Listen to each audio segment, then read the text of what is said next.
Cualquiera hermano y hermana que sea la persona que haya sido en la época en que haya vivido, si no creyó en Dios, será juzgado conforme a sus obras, conforme a su fe o a su incredulidad, para todos ser juzgados por Dios y también recibir un veredicto. Ahora, la porción que hemos leído, el Evangelio según San Juan, capítulo 16, versículo 11, nos habla, hermano, de Satanás. Entonces, ¿por qué es que, hermano, dentro de los juicios finales no se encuentra el juicio a Satanás? Por la sencilla razón de que Satanás, hermano y hermana, fue ya juzgado. O sea que Satanás, Dios no esperó, y en el tiempo en que se rebeló contra Dios, en ese tiempo Dios, hermano, dio un veredicto para él condenatorio. Por eso es que aquí, hermano, en el versículo que leemos dice que el Espíritu Santo, hermano, iba a testificar algunas cosas, pero una de ellas sería que iba a convencer al mundo de juicio, de que hay un juicio. Y entonces pone como ejemplo al príncipe de este mundo, que es Satanás, para que nosotros veamos que, hermano, nadie se va a escapar. Nadie se va a escapar. Entonces, por eso dice que el príncipe de este mundo ha sido ya juzgado.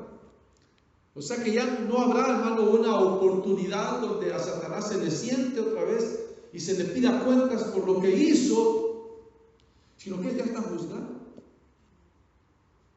Ahora, fíjense, el ejemplo que nos pone Dios es tremendo, porque usted y yo sabemos que Satanás, en su estado original, no era un ser malo, sino que era un ser divino, un ser que tenía privilegios, hermano, especiales, un ser que, hermano, no tenía nada que desear, pues todo lo tenía.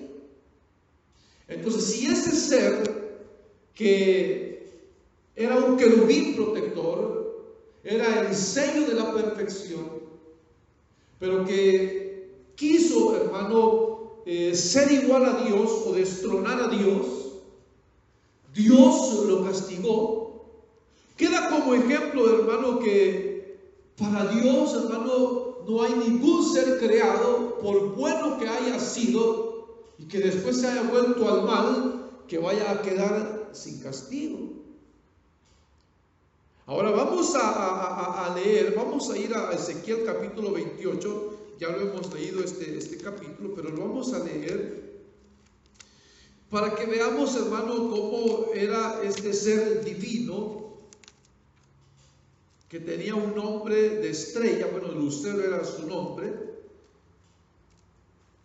Capítulo 28 de Ezequiel, en el versículo número 12, aunque esta profecía en Ezequiel, hermano, es para un rey, el rey de Tiro. Sin embargo, es doble porque es una profecía para que habla acerca de Satanás. Versículo 12 dice: Hijo de hombre, levanta endecha sobre el rey de Tiro y dile: así ha dicho Jehová el Señor. Aquí viene, porque oiga las palabras, dice: tú eras el sello de la perfección, lleno de sabiduría y acabado de hermosura. En Edén, en el huerto de Dios estuviste, de toda piedra preciosa era tu vestidura, de cornerina, topacio, jaspe, crisólito, berilo y ónice, de zafiro, de carbunclo, esmeralda y oro. Los primores de tus tamboriles y flautas estuvieron preparados para ti en el día de tu creación. Tú, querubín grande, protector, yo te puse en el santo monte de Dios. Allí estuviste en medio de las piedras de fuego te paseabas. Perfecto eras en todos tus caminos desde el día que fuiste creado hasta que se halló en ti maldad. Entonces usted ve que era un ser divino, hermano, perfecto, como dice ahí, el sello de la perfección. Tenía privilegios, hermano. Se habían creado aún, hermano, instrumentos de música y música de alabanza para él. O sea, cualquier ser creado que llegara a esta posición no podía pedir más. Sin embargo, dice la palabra de Dios que, hermano, se ensoberbeció, se llenó de envidia, de avaricia su corazón y quiso ser igual a Dios. Y por ende, Dios lo destruye. Ahora, este querubín nos cuenta la palabra de Dios que no solamente él se revela, sino que cuando él se revela, le siguen la tercera parte de los ángeles. O sea, ¿hasta dónde llega, hermano, el poder de la mentira? Que puede llegar aún a engañar a los ángeles. Aún los ángeles pueden ser engañados, porque los ángeles que siguieron a Lucero, pues eran seres divinos también. Sin embargo, le creen a Lucero, o aquí al querubín protector, se unen a él y quieren, hermano, rebelarse, cuando se rebelan contra Dios. Pero como todo ser creado, jamás va a poder ser más que su creador. Entonces Dios lo desecha. Entonces, al momento en que se revela, Dios, hermano, lo considera ya, hermano, el enemigo, el adversario nuestro. Y por eso Dios le llama Satanás. Satanás quiere decir nuestro adversario o adversario. Así le llama Dios, nuestro adversario. Entonces, hermano, a esos seres que se rebelaron juntamente con el querubín protector, una parte Dios los aprisionó en prisiones de oscuridad y a otros los dejó, hermano, en el mundo mismo para que siguieran, hermano, haciendo su obra de destruir. Entonces muchos se han preguntado y dicen, pero ¿por qué Dios no destruyó inmediatamente a querubín protector y a los ángeles que se rebelaron? Por la razón de que si querubín protector, hermano, ya había convencido la tercera parte de los ángeles y Dios los destruía, los otros ángeles pudieron haber pensado que Dios era injusto y que no le había dado la oportunidad a Lucero de mostrar un arrepentimiento. Pero en realidad Dios lo conoce. O sea, él nunca se arrepintió ni se va a arrepentir. Pero lo que Dios hace, hermano, es que lo deja libre a él y a los ángeles, que llegaron a ser o son hoy demonios, hermano, para que al seguir obrando en su rebelión, mostrase lo que había en su corazón, pura maldad. Porque querubín no se arrepiente, o sea, el querubín no se arrepiente, él al ser echado del cielo no se arrepiente, sino que, hermano, comienza a destruir, a hacer daño a todo lo que Dios ha creado. Por esa razón es que Dios no lo vence, pero Dios lo condena inmediatamente. Dios dice, ya eres condenado. Por eso es que San Juan aquí nos dice claramente que el Espíritu Santo nos iba a convencer de juicio, de que si Dios no perdonó a querubín protector, aquel ser divino, sello de la perfección, tampoco iba a perdonar a ningún otro ser humano. Por eso, mire, hermano, no podemos nosotros pensar que Dios va a pasar por alto nuestras rebeliones, nuestras faltas. Aunque seamos hijos de Dios, si cometemos faltas y errores, el Señor ha establecido que todo lo que el hombre siembra, cosechará, ¿verdad? Entonces debemos de tener cuidado en eso, hermano, porque es cierto que al ser iglesia, para nosotros ya no hay condenación. pero sí hay castigo para los hijos desobedientes. Hay castigo. Entonces, el querubín protector, hermano, no fue la excepción. Fue juzgado. Por eso es que no encontramos, hermano, en otra parte de la palabra de Dios, un juicio donde diga claramente cuándo Dios lo va a hacer, porque Dios ya lo hizo. Bueno, ahora pasamos al juicio de los ángeles caídos. Vamos a buscar entonces a segunda de Pedro. Vamos a ir, hermano, por favor. El juicio de los ángeles caídos. Segunda de Pedro, capítulo número 2. El versículo que vamos a leer es el versículo número 4. Dice la palabra de Dios: porque si Dios no perdonó a los ángeles que pecaron, sino que arrojándolos al infierno los entregó a prisiones de oscuridad para ser reservados al juicio. Entonces aquí, fíjense, está hablando, hermano, estamos hablando que los ángeles que se rebelaron se convirtieron en demonios. Dios no los trata como demonios, dice ángeles caídos o ángeles que pecaron, ángeles que no guardaron su dignidad, los ángeles que pecaron. Entonces, para nosotros es importante esto, porque los ángeles fueron, hermano, ya dijimos, aprisionados allá.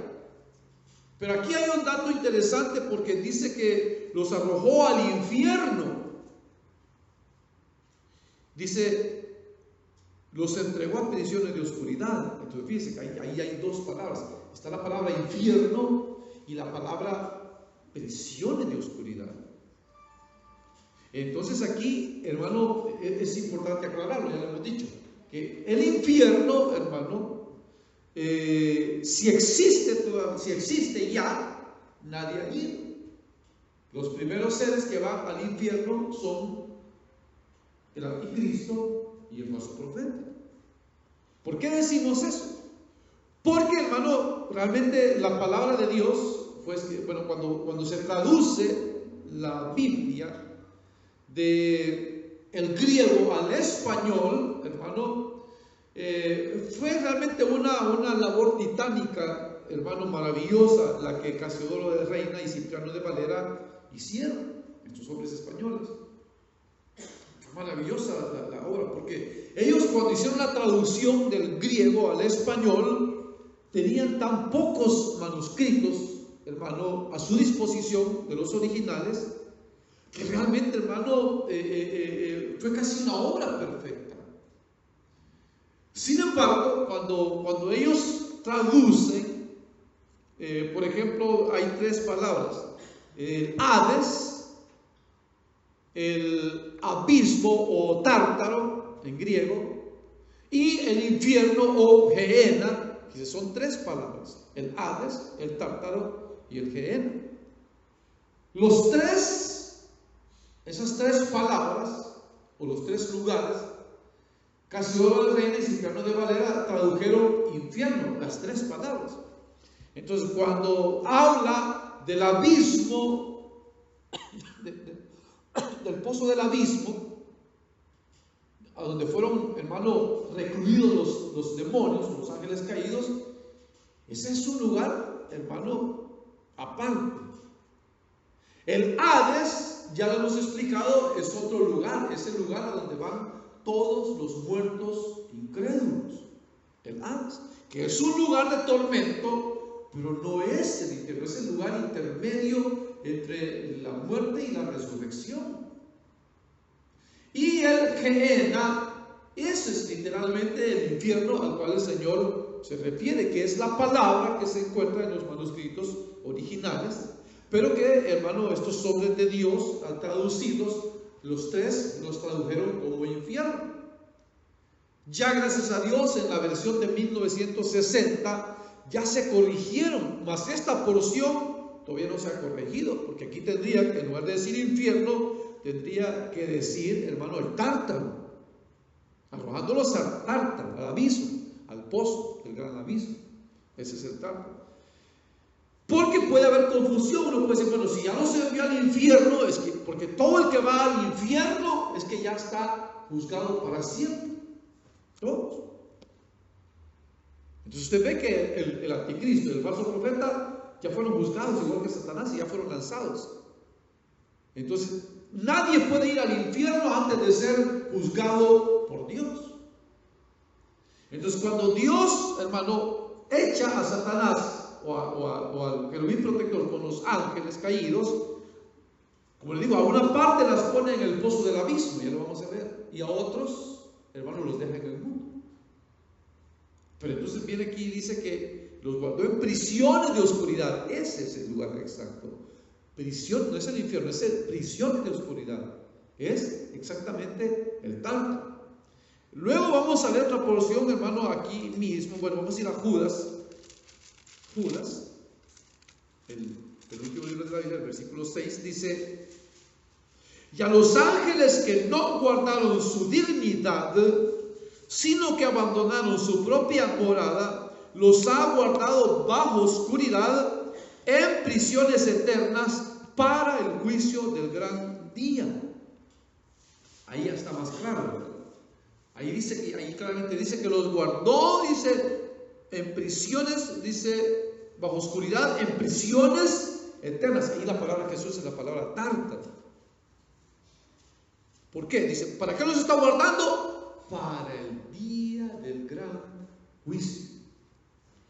Entonces, repito, nadie puede ir al infierno sin antes ser juzgado por Dios, porque ese es el destino eterno de todos. Entonces nadie puede ir ahí antes de pasar frente al juicio de Dios.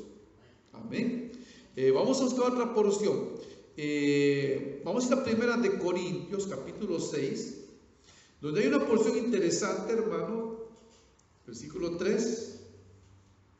Y allí nos habla que nosotros, la iglesia, fungiremos como jueces también. Versículo 3 dice: ¿o no sabéis que hemos de juzgar a los ángeles? ¿Fíjense? Hablando, 1 Corintios 6, hablando Dios a una iglesia, aquí, bueno, a la iglesia de Dios, aquí a los Corintios, pero a la iglesia de Dios dice: ¿no sabéis que nosotros hemos de juzgar a los ángeles? Por supuesto que se está refiriendo a los ángeles caídos. Entonces ahora la iglesia, nosotros no vamos a decidir cuánto castigo se le va a dar a los incrédulos o a los ángeles caídos, sino que simplemente nosotros, hermanos, estaremos ahí para escuchar el veredicto de nuestro Señor Jesucristo.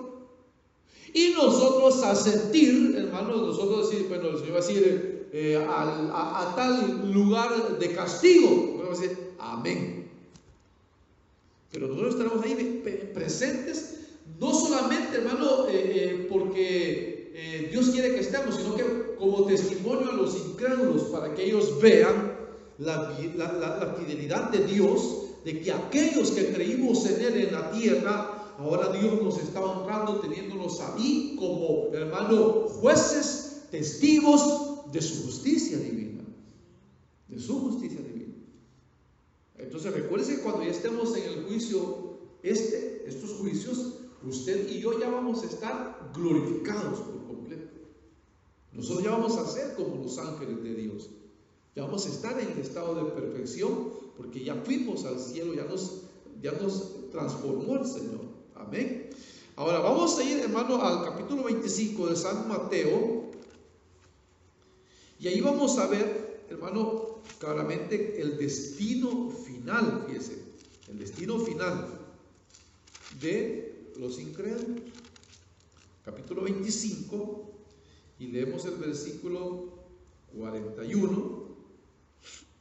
Dice: entonces dirá también a los de la izquierda: apartaos de mí, malditos, al fuego eterno preparado para el diablo y sus ángeles. Entonces ahí está claro, ¿verdad? El lago de fuego eterno. Entonces ese es el final, hermano y hermana, que todo incrédulo incluidos los ángeles caídos y Lucero o Satanás o el querubín protector, hermano, ese será el destino final. Y claramente la palabra de Dios dice que, hermano, estarán ahí para siempre, por los siglos de los siglos. O sea, no van a desaparecer, ahí van a estar por siempre sufriendo, hermano, el resultado de su incredulidad. Amén, hermano. Ahora vamos a buscar otra porción, por favor. Aquí vamos a regresar a 2 de Pedro, capítulo número 3. ¿Cuándo es que va a ser, hermano, ese día? 2 de Pedro 3. Y leemos el versículo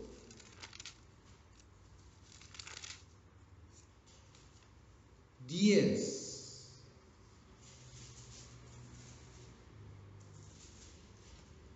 Dice: pero el día del Señor vendrá como ladrón en la noche, en el cual los cielos pasarán con gran estruendo, y los elementos ardiendo serán deshechos, y la tierra y las obras que en ella hay serán quemadas. Entonces, ¿cuándo es que, hermano, Dios va a ejecutar juicio? Entonces, recuerde que, hermano, los juicios finales son ya, hermano, en un ambiente espiritual. En un ambiente espiritual. Ya las personas, hermano, en el caso de los ángeles, ya tienen sus cuerpos transformados para la eternidad. En el caso de los seres humanos, cuando resuciten, van a resucitar con cuerpos no glorificados, pero sí eternos, para que puedan, hermano, resistir el castigo eterno. Pero antes de ese juicio, hermano, va a ser simultáneamente, por así decirlo, tras uno otro. Entonces, antes de Dios ejercer su juicio, hermano, Dios va a destruir la tierra. O sea que la tierra misma también, hermano, va a sufrir, por así decirlo, hermano, la transformación o el resultado del pecado de los hombres. Porque en la epístola de los Romanos, la palabra de Dios nos dice que la tierra, dice, clama, que toda la sangre inocente que ha sido derramada en ella clama para ser renovada. Entonces, hermano, claramente aquí dice que los cielos pasarán con gran estruendo, y los elementos ardiendo serán deshechos, y la tierra y las obras que en ella hay serán quemadas. Entonces, como ya no hay necesidad que la tierra siga existiendo, porque ya no habrán seres humanos, sino seres transformados, entonces Dios también dice que Él va a destruir la tierra. Ahora, en el tiempo en que esta profecía Dios se la dio al apóstol Pedro, hermano, realmente la ciencia no estaba aumentada. O sea, la ciencia no había descubierto muchas cosas que hoy conocemos nosotros. Como por ejemplo, hermano, se pensaba en los tiempos bíblicos, aunque ya había ciencias, ya había, hermano, gente culta, gente estudiada, gente sabia, pero se creía que, hermano, los elementos materiales en la tierra eran indestructibles. Eso se pensaba. O sea que la materia era indestructible. Entonces viene, hermano, la revelación de Dios al apóstol Pedro. Imagínense, en el tiempo en que Pedro, hermano, Dios usó a Pedro para esto. Cuando los científicos, hermano, leyeron, los que pudieron leer esta profecía, lo más probable es que ellos pensaron que Pedro estaba loco. Porque, como le digo, todavía no se había comprobado que los elementos materiales pudiesen ser deshechos. Pero, hermano, viene Dios y Él dice claramente allí que los elementos ardiendo serán deshechos, y la tierra y las obras que en ella hay serán quemadas. Como dice también la palabra de Dios, el cielo se enrollará como un pergamino y desaparecerá. Sin embargo, aquí dice que, hermanos, será a través del fuego. Entonces, hermano, crece, se aumenta la ciencia, y entonces llega la ciencia a descubrir elementos químicos. Y uno de los elementos químicos que la ciencia descubre, hermano, es un elemento químico que se conoce como el azo. Bueno, el azo. Fíjense, y es un elemento, hermano, químico, ardiente, explosivo, que se encuentra en la Biblia. Yo no lo vemos. Usted ve que cuando crean, por ejemplo, bombas y todo eso, ahí dice nitrógeno. Ese es el elemento. Se conoce como azo, el nitrógeno. Entonces, ese elemento, a través de esos elementos, hermano, que se han descubierto, entonces el hombre se da cuenta que los elementos pueden ser deshechos a través del sistema de fricción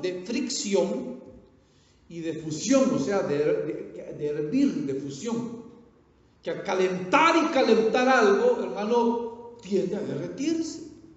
Esos son los elementos de fusión y los elementos de fricción, que al chocar cuerpos pueden llegar a destruirse. Entonces la ciencia descubre eso, y la ciencia sabe perfectamente que en el aire se encuentra este elemento químico ardiente conocido como el nitrógeno. Entonces eso viene a confirmar lo que Dios a través del apóstol Pedro dijo, que los elementos en el aire llegarían a arder, que explotarían, y la tierra misma sería deshecha, quemada.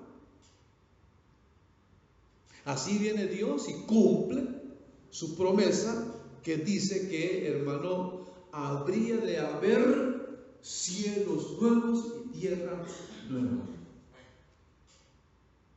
O sea, va a haber un cielo nuevo, va a haber una tierra nueva para usted y para mí. Amén, hermano. Vamos a ir a una porción que nos habla de eso. Vamos a ir a Isaías. Bueno, aquí mismo en Pedro, en el versículo 7 del capítulo 3, dice: pero los cielos y la tierra que existen ahora, fíjese, ahora, están reservados por la misma palabra, guardados para el fuego en el día del juicio y de la perdición de los hombres impíos.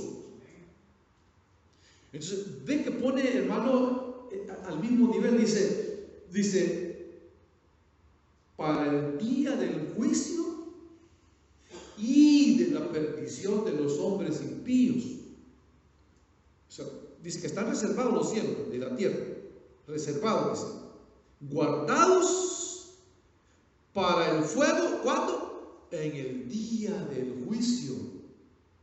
¿Cuál juicio? De la perdición de los hombres impíos. El juicio de los hombres impíos.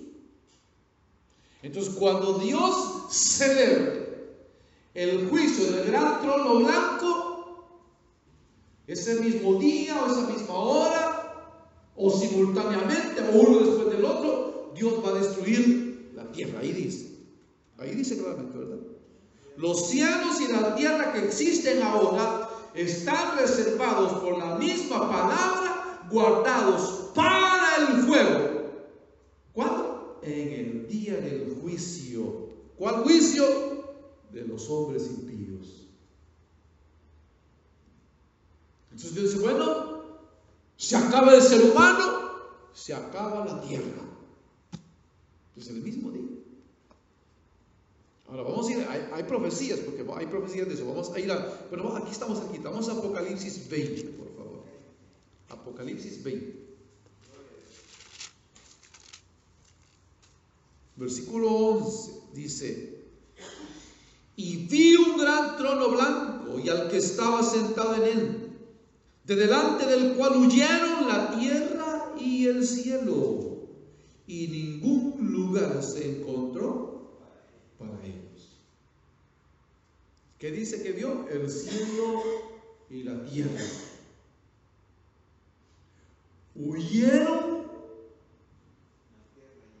y no se halló lugar ni para el cielo ni para la tierra. O sea, desaparecieron. ¿Por qué? Porque ya Dios había efectuado el acto de destruir. No es que, hermano, la tierra merezca castigo, sino que ya dijimos, hermano, es la tanta sangre inocente que Satanás ha derramado y los hombres incrédulos derramaron y contaminaron la pobre tierra. Y Dios, por amor a esos mártires, Dios dice, esa sangre no va a quedar tirada al olvido, pero la vamos a deshacer. Y Dios la va a deshacer para que no quede rasgo de la maldad de Satanás. Lo único que quede de rasgo será el infierno. Amén, hermano. Vamos a ir a Isaías capítulo 51, por favor. Isaías capítulo 51, donde a través del profeta Isaías Dios profetizó también esto. 51. Vamos a ver. El versículo que leemos, el versículo número 8, dice: porque como a vestidura los comerá polilla. A ver si estoy bien. 51, sí, Isaías 51, 8.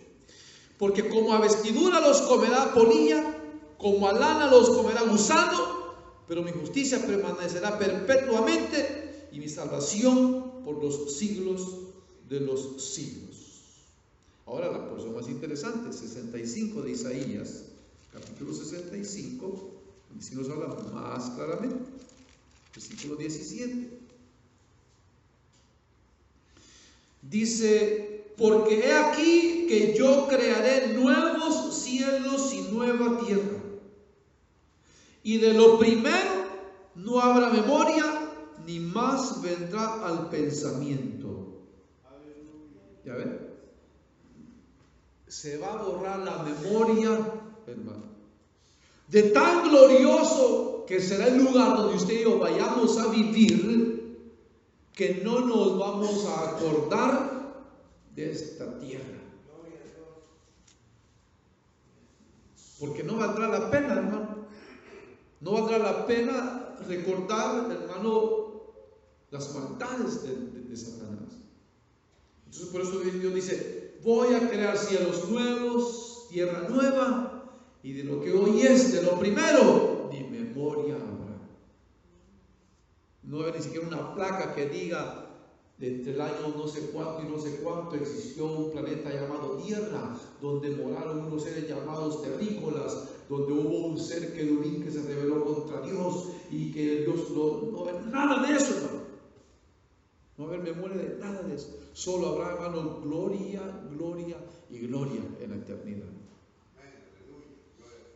Por eso, hermano, vale la pena, ¿verdad, hermano? Vale la pena, porque ¿de qué vale que, hermano, hagamos riquezas aquí si esto se va a perder? ¿De qué vale que nos alejemos de Dios por las riquezas, por las cosas materiales, si nada de eso ni nos vamos a llevar a la tumba, ni nos vamos a llevar a la eternidad, hermano? Nada de eso. No vale la pena. Ni todo el oro del mundo vale la pena para alejarlo de Dios, hermano. No vale la pena. Porque eso se va a quedar. Allá no va a entrar el dinero. Allá no va a entrar, hermano, nada de eso. Eso se va a quedar aquí. Aquí se va a podrir y aquí se va a quemar y se va a acabar. Entonces no vale la pena, hermano. Nada de este mundo vale la pena para dejar a Dios. Nada. Nada. No podemos dejar a Dios por un hombre, no podemos dejar a Dios por una mujer, por una mentira, por un engaño, por un pecado. Hermano, a Dios no lo podemos dejar por nada de eso. Porque el que deja a Dios, como dice ahí, hermano, no ama su alma. Todos los que me aborrecen, dice, todos los que me aborrecen, no aman su alma, no aman la vida, porque están desechando al dador de la vida misma. Pero qué bueno, hermano y hermana, que usted y yo hemos creído que Jesús es el Cristo. Amén, hermano. Y que en Él hay salvación y que en Él hay perdón. Y que Él es el único Dios vivo y verdadero. Bendito sea Dios, bendito sea Dios. Porque pudimos creer, hermano. Mantengámonos firmes, hermano. Que nada ni nadie nos haga alejarnos de Dios.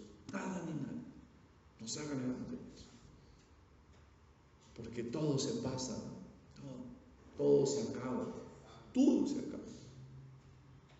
Y qué lindo es y será llegar, hermano, a los años mayores y que podamos decir todavía, sigo creyendo en Dios.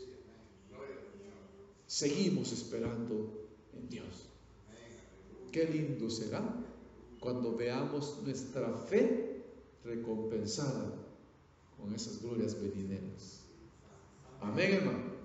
Vamos a orar. Padre nuestro que estás en los cielos, en el nombre poderoso de Jesucristo, nuestro gran Señor, Salvador, nuestro gran sumo sacerdote, te damos muchas gracias. Gracias, Dios, por hacernos ver, Señor, las noticias del futuro, los juicios que vendrán, para que podamos, Señor, ser sabios y entendidos y ver que esta tierra no tiene futuro, Señor. Ver que este mundo no tiene futuro.